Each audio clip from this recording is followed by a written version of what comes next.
Assalamualaikum warahmatullahi wabarakatuh. Selamat datang di kelas hukum dan masyarakat. Perkenalkan sebelumnya saya tutor Tuton untuk kelas hukum dan masyarakat. Nama saya Ibnu Fakih, teman-teman bisa panggil saya Ibnu, bisa memanggil saya Fakih. Saya saat ini merupakan akademisi dari Fakultas Hukum Universitas Sultan Ageng Tirtayasa. Nah, kita ada kurang lebih 8 kali pertemuan yang akan dilakukan di kelas hukum dan masyarakat. Nah, kalau kita bicara soal hukum dan masyarakat, kita tahu bahwa ada satu aliran begitu ya di dalam filsafat hukum yang digagas oleh Hans Kelsen begitu, mengatakan bahwa hukum itu harus bersih begitu ya dari anasir-anasir seperti ekonomi, politik, sosial begitu. Tapi kemudian teori ini diperdebatkan begitu karena seperti yang kita tahu juga ada sebuah adagium yang mengatakan bahwa ubi societas ibi ius, di mana ada masyarakat maka di sana ada hukum. Maka hukum dan masyarakat atau dalam bahasa lainnya adalah sosiologi hukum itu memiliki keterkaitan yang sangat erat. Nah, apa yang akan kita pelajari selama 8 pertemuan ini? Yang pertama adalah hukum dan masyarakat pendekatan interdisipliner, yaitu kita mengkaji hukum. Kenapa kita perlu dalam mengkaji hukum ini perlu menggunakan tadi kacamata sosial, budaya, ekonomi, dan politik. Kemudian yang kedua adalah masyarakat, kebudayaan, dan hukum.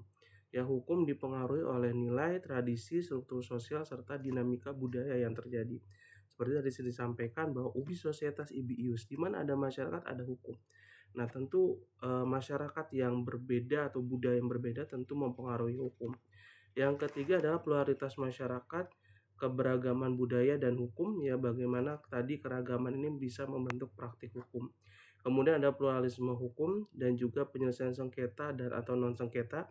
Kita tahu bahwa Indonesia ini adalah salah satu negara dengan 3 sistem hukum yang hidup berdampingan, ada hukum Islam, hukum adat, dan juga hukum nasional. Nah, bagaimana jika terjadi benturan di antara ketiga hal ini.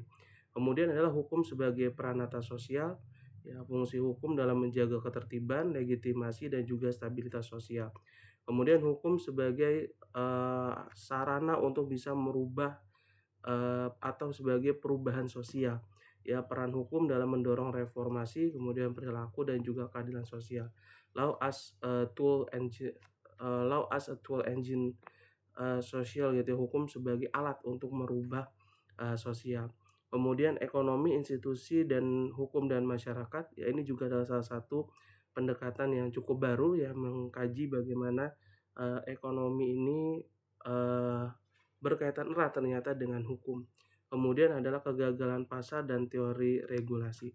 Jadi ini adalah 8 sesi diskusi yang nanti akan kita diskusikan, 8 hal yang akan kita diskusikan di sesi diskusi. Terima kasih teman-teman semua. Selamat mengerjakan diskusi dimanapun teman-teman berada.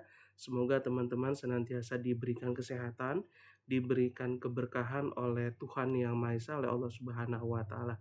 See you. Terima kasih. Assalamualaikum warahmatullahi wabarakatuh.